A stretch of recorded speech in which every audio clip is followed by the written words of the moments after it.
ജീവനുള്ള ദൈവത്തിന്റെ ജീവിപ്പിക്കുന്ന വചന സന്ദേശം. പ്രശസ്ത സുവിശേഷകൻ ബ്രദർ സുരേഷ് ബാബു നിങ്ങളോട് ദൈവത്തിന്റെ വചനത്തിൽ നിന്ന് സംസാരിക്കുന്നു. നിങ്ങൾക്കായി പ്രാർത്ഥിക്കുന്നു.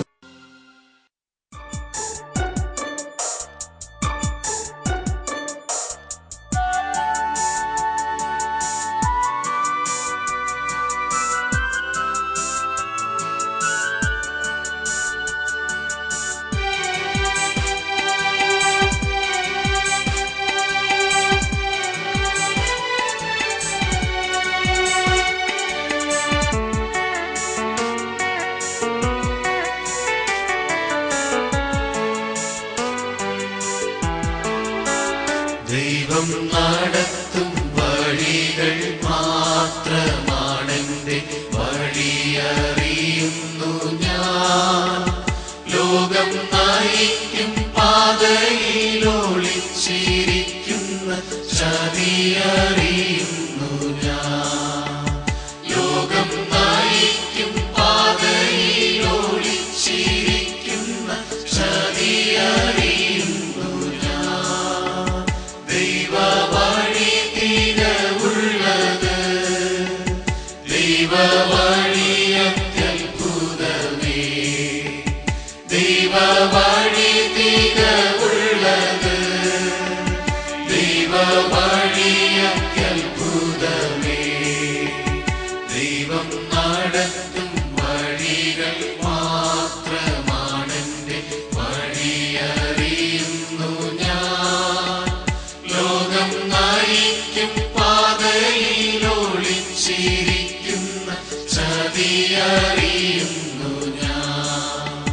ലോകം നയിക്കും പാതയിലൊളിച്ചിരിക്കുന്ന ചതിയറിയുന്നു ഞാൻ.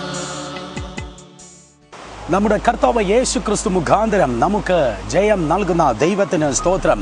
ജയത്തിൻ്റെയും അനുഗ്രഹത്തിൻ്റെയും ഒരു പകലാക്കി ഈ ഒരു പകലിനെ ദൈവമായ കർത്താവ് നമ്മുടെ ജീവിതത്തിൽ യേശുവിൻ്റെ നാമത്തിൻ്റെ മഹത്വത്തിനായി തീർക്കുവാൻ പോകുന്ന ദൈവകൃപയ്ക്കായി സ്തോത്രം. വചന ശുശ്രൂഷയിലേക്ക് എല്ലാ സഹോദരി സഹോദരന്മാരെ ഒരിക്കൽ കൂടെ ടോർച്ച് ട്രൂത്ത് കുടുംബം സ്വാഗതം ചെയ്യുന്നു. 1 തീമോഥെയോസ് 3:16 പറയുന്നു, God manifest in the flesh. ദൈവം ജഡത്തിൽ വെളിപ്പെട്ടു. ദൈവത്തിൻ്റെ പുത്രൻ ജഡത്തിൽ വെളിപ്പെട്ട് 2000 വർഷങ്ങൾക്ക് മുമ്പ് ഈ ലോകത്തിൽ കടന്നു വന്നതിന് ഒത്തിരി കാരണങ്ങൾ തിരുവചനത്തിൽ നമുക്ക് കാണുവാൻ തക്കോണം കഴിയും. അതിൽ വളരെ പ്രധാനപ്പെട്ട ഒരു കാര്യമത്രേ ദൈവവചനം പറയുന്നത്.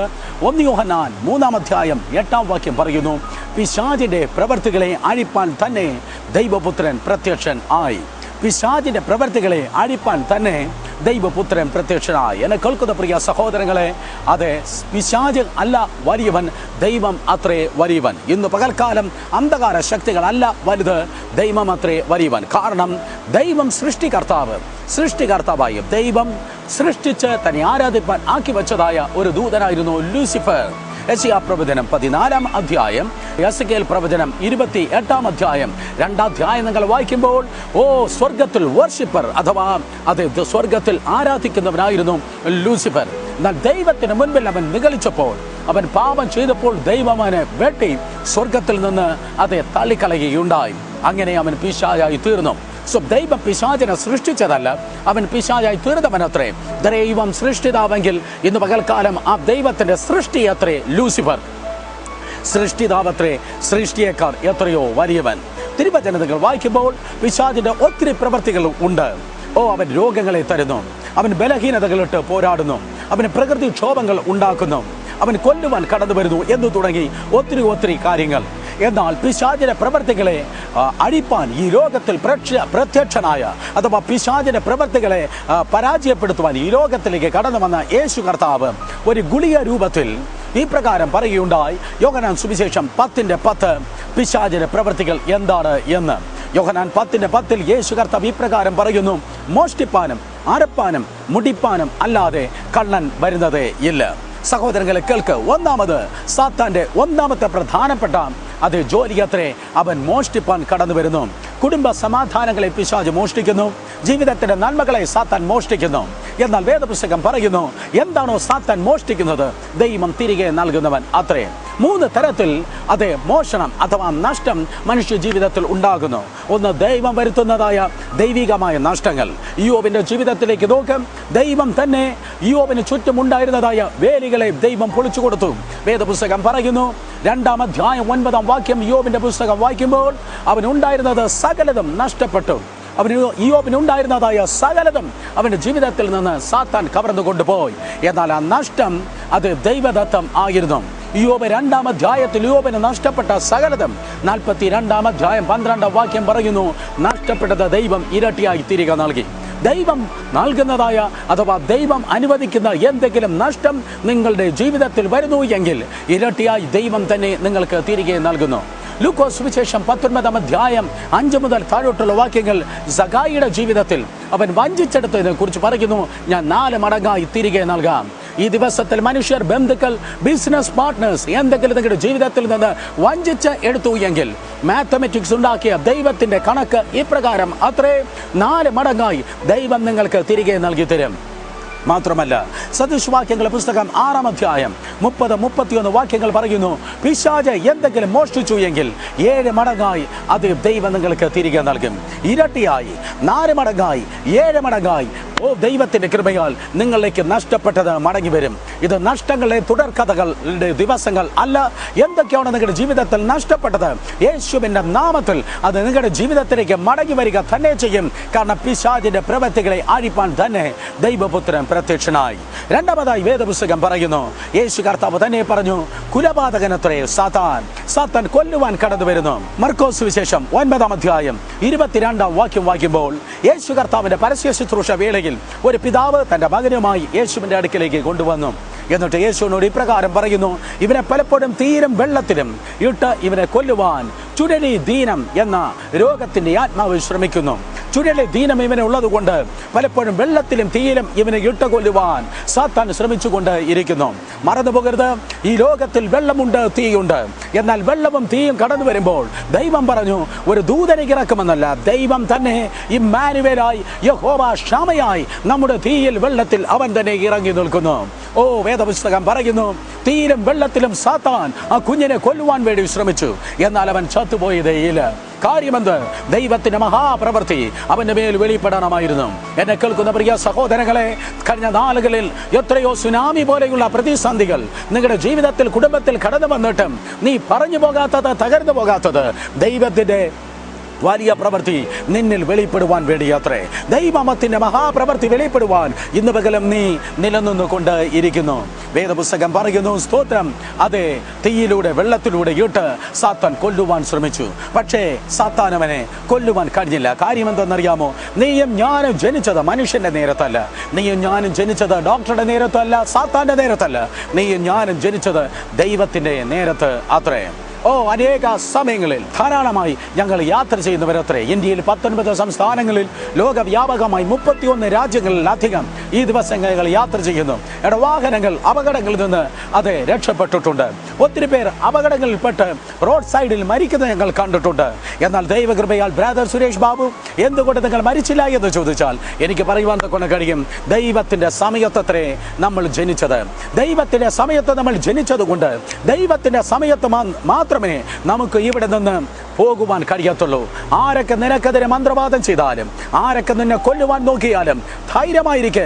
സമയങ്ങളെ നിർമ്മിച്ച ദൈവം, കാലങ്ങൾ നിർമ്മിച്ച ദൈവത്തിന്റെ നേരത്ത് മാത്രമേ ഈ ലോകത്തിൽ നിന്ന് നിങ്ങൾക്ക് കടന്നു പോകാൻ കഴിയത്തുള്ളൂ. നിന്റെ തലയിൽ ഒരു ബോംബ് വീണാലും അതൊരു റബ്ബർ ബോൾ പോലെ പുറത്തു പോകും. കാരണം ദൈവം വാച്ചിനെയും കലണ്ടറെയും നോക്കി പ്രവർത്തിക്കുന്നവൻ അല്ല. പ്രത്യുത ദൈവം വാച്ചിനെയും അതേ കാലങ്ങളെയും നിർമ്മിച്ചവരായതുകൊണ്ട് ദൈവം നിന്നെ സംരക്ഷിക്കുന്നവൻ അത്രേ. ഒരു ദൈവത്തിന്റെ സമയം അല്ല എങ്കിൽ ഒരു ക്യാൻസർ വന്ന്, ഒരു അപകടം വന്ന്, ഒരു സൈലന്റ് ഹാർട്ട് അറ്റാക്ക് വന്ന് നിങ്ങളെ കൊല്ലുവാൻ സാത്താന് കഴിയത്തില്ല. നിശ്ചയം ധൈര്യമായിരിക്കണമേ. പിശാചിന്റെ പ്രവൃത്തികളെ അഴിപ്പാൻ തന്നെ ദൈവത്തിന്റെ പുത്രൻ പ്രത്യക്ഷനായി. 3-മതായി സാത്താന്റെ 3-മത്തെ പദ്ധതിയെക്കുറിച്ച് ദൈവത്തിന്റെ വചനം പറയുന്നു, അവൻ മോഷ്ടിപ്പാനും അറുപ്പാനും മുടിപ്പാനും കടന്നു വരുന്നു. ഇംഗ്ലീഷ് ബൈബിൾ പറയുന്നു, നാശം വരുത്തുവാൻ വേണ്ടി വരുന്നു. മനുഷ്യൻ കണ്ട ഏറ്റവും വലിയ നാശം 1-ാം ലോക മഹായുദ്ധത്തിലോ 2-ാം ലോക മഹായുദ്ധത്തിലോ അല്ല. മനുഷ്യൻ കണ്ട ഏറ്റവും വലിയ നാശം 2001 സെപ്റ്റംബറിൽ വേൾഡ് ട്രേഡ് സെന്റർ താഴെ വീണപ്പോഴും അല്ല. മനുഷ്യൻ കണ്ട ഏറ്റവും വലിയ നാശം സംഭവിച്ചത് ഏദെൻ തോട്ടത്തിൽ വച്ചത്രേ. ആദാമും ഹവ്വയും ദൈവത്തിന് മുൻപിൽ പാപം ചെയ്തപ്പോൾ അന്ന് സാത്താൻ കൈകൊട്ടി ചിരിച്ചിട്ട് പറഞ്ഞു കാണും, ഞാൻ ജയിച്ചു, ഞാൻ ജയിച്ചു. സാഹചര്യങ്ങൾ നോക്കി സഹോദരങ്ങളെ തോറ്റു എന്ന് പറയരുത്. നിന്റെ തിന്മയുടെ സാഹചര്യങ്ങളെ നന്മകളാക്കുവാൻ കഴിവുള്ളവൻ അത്രേ ദൈവം. ദൈവം അന്ന് ആ വെയിലാറിയ സമയത്ത് അത് ഏദെൻ തോട്ടത്തിലേക്ക് ഇറങ്ങി വന്ന് ദൈവം ഉറ്റുനോക്കിയപ്പോൾ ദൈവം കണ്ടു സ്ത്രീയിലൂടെ സാത്താൻ അപ്രത്യക്ഷമായി പ്രവർത്തിച്ചിരിക്കുന്നു. എന്നാൽ അന്തർലീനമായി പ്രവർത്തിക്കുന്നവനല്ല ദൈവം, നേരിട്ട് പ്രവർത്തിക്കുന്നവൻ അത്രേ ദൈവം. രഹസ്യത്തിൽ പ്രവർത്തിക്കുന്നത് തീവ്രവാദികളെങ്കിൽ ദൈവം നേരിട്ട് പ്രവർത്തിക്കുന്നവൻ അത്രേ. ദൈവം പറഞ്ഞു, പിശാചിന്റെ പ്രവർത്തികളെ അടിപ്പാൻ തക്കവണ്ണം, അഥവാ സാത്താനെ പരാജയപ്പെടുത്തുവാൻ തക്കവണ്ണം സ്ത്രീയുടെ സന്തതിയായി ഒരുവൻ ഈ ലോകത്തിലേക്ക് കടന്നു വരുവാൻ വേണ്ടി പോകുന്നു. അതിനർത്ഥമോ, ഹേ സാത്താനെ, നീ സ്ത്രീയിലൂടെ പ്രവർത്തിച്ചു, എന്നാൽ നിന്റെ തലയെ തകർക്കാൻ സ്ത്രീയുടെ സന്തതിയായി ഒരുവൻ ഈ ലോകത്തിലേക്ക് ഇതാ കടന്നു വരുവാൻ വേണ്ടി പോകുന്നു. ഉൽപ്പത്തി പുസ്തകം 3-ാം അധ്യായം 15-ാം വാക്യം വേദപുസ്തകത്തിന്റെ 1-ാമത്തെ പ്രവചനം അതത്രേ. The seed of woman is going to trample the head of the serpent. സ്ത്രീയുടെ സന്തതി സർപ്പത്തിന്റെ തലയെ തകർക്കുവാൻ വേണ്ടി പോകുന്നു. സാത്താൻ അത് കേട്ടു. സ്ത്രീയുടെ സന്തതിയായി ഒരുവൻ ഈ ലോകത്തിൽ വരുവാൻ പോകുന്നുവെന്ന്. ആരാ സ്ത്രീയുടെ സന്തതിയായി ഈ ലോകത്തിലേക്ക് കടന്നു വരുവാൻ പോകുന്നത്? അത് അബ്രഹാമല്ല, ഈസഹാക്കല്ല, യാക്കോബല്ല, ഏലിയാവോ എലിശായോ അല്ല, ദാവീദോ ദാനിയേലോ അല്ല, പഴയ നിയമത്തിലെ പുരോഹിതന്മാരോ പ്രവാചകന്മാരോ രാജാക്കന്മാരോ അല്ല. പിശാചിന്റെ തലയെ തകർക്കുവാൻ ഈ ലോകത്തിലേക്ക് കടന്നു വന്നത് പിന്നെ ആരാണ്? യോർദാന്റെ തണുത്ത വെള്ളത്തിൽ കടന്നു പോകുന്നതായ യേശുവിനെ നോക്കി യോഹന്നാൻ സ്നാപകൻ ഇപ്രകാരം വിളിച്ചു പറഞ്ഞു, Behold the Lamb of God. ഇതാ ദൈവത്തിന്റെ കുഞ്ഞാട്. ദൈവത്തിന്റെ വചനം പറയുന്നു, യോർദാനിൽ നിന്ന് യേശു കർത്താവ് സ്നാനപ്പെട്ട് മുങ്ങി കരകയറുമ്പോൾ ഇതാ യേശു പ്രാർത്ഥിച്ചു, സ്വർഗം തുറക്കപ്പെട്ടു, പരിശുദ്ധാത്മാവ് പ്രാവന്ന ദേഹ രൂപത്തിൽ യേശു കർത്താവിന്റെ മേൽ കടന്നു വരികയുണ്ടായി. പഴയ നിയമത്തിൽ ഏതോ രാജാവിനെയോ പുരോഹിതനെയോ പ്രവാചകന്റെ മേലോ ദൈവത്തിന്റെ അഭിഷേകം വന്നിറങ്ങിയത് പോലെ അല്ല, സമ്പൂർണമായി അളവില്ലാത്ത വലിയൊരു അഭിഷേകം യേശു കർത്താവിന്റെ മേൽ ഇതാ കടന്നു വരുന്നു. ആ വലിയ അളവില്ലാത്ത അഭിഷേകം നസ്രയത്തിലെ ആ തച്ചന്റെ മേൽ ഇറങ്ങി വരുന്നത് കണ്ട് ലൂസിഫർ അവനെ തുറച്ചു നോക്കി. ഇവൻ ആരാണ്? ഏദെൻ തോട്ടത്തിൽ വച്ച് പണ്ട് യുദ്ധം പ്രഖ്യാപിച്ച അതേ ദൈവം ഈ പ്രകാരം വിളിച്ചു പറഞ്ഞു, ഇവൻ എന്റെ പ്രിയപുത്രൻ, ഇവനിൽ ഞാൻ പ്രസാദിച്ചിരിക്കുന്നു. ഇവൻ എന്റെ പ്രിയപുത്രൻ, ഇവനിൽ ഞാൻ പ്രസാദിച്ചിരിക്കുന്നു. അതെ, എന്ത് പ്രസാദിച്ചിരിക്കുന്നു? പഴയ പാമ്പായ സാത്താന്റെ തലയെ ദൈവത്തിന്റെ കുഞ്ഞാടാകുന്ന കർത്താവ് യേശു കാൽവരി ക്രൂശിന്മേൽ വെച്ച് പരാജയപ്പെടുത്തും. അതിൽ പിതാവായ ദൈവം പ്രസാദിച്ചിരിക്കുന്നു. അത് സംഭവിക്കുകയുണ്ടായി. സഹോദരങ്ങളെ, ഇതുപോലെ ഒരു വെള്ളിയാഴ്ച 2000 വർഷങ്ങൾക്ക് മുമ്പ് 2 കള്ളന്മാരുടെ നടുവിൽ 3 ആണികളെ മേൽ ആകാശത്തിനും ഭൂമിക്കും മധ്യേ കർത്താവ് യേശു ക്രിസ്തു തൂങ്ങി നിന്നിട്ട് അവസാനം അവൻ വിളിച്ചു പറഞ്ഞു, സകലതും നിവർത്തിയായി, സകലതും നിവർത്തിയായി എന്ന ജയ ശബ്ദത്തിന് മുൻപിൽ പഴയ പാമ്പായ സാത്താന്റെ തല എന്നേക്കുമായി തകർക്കപ്പെട്ടു. സാത്താന്റെ തല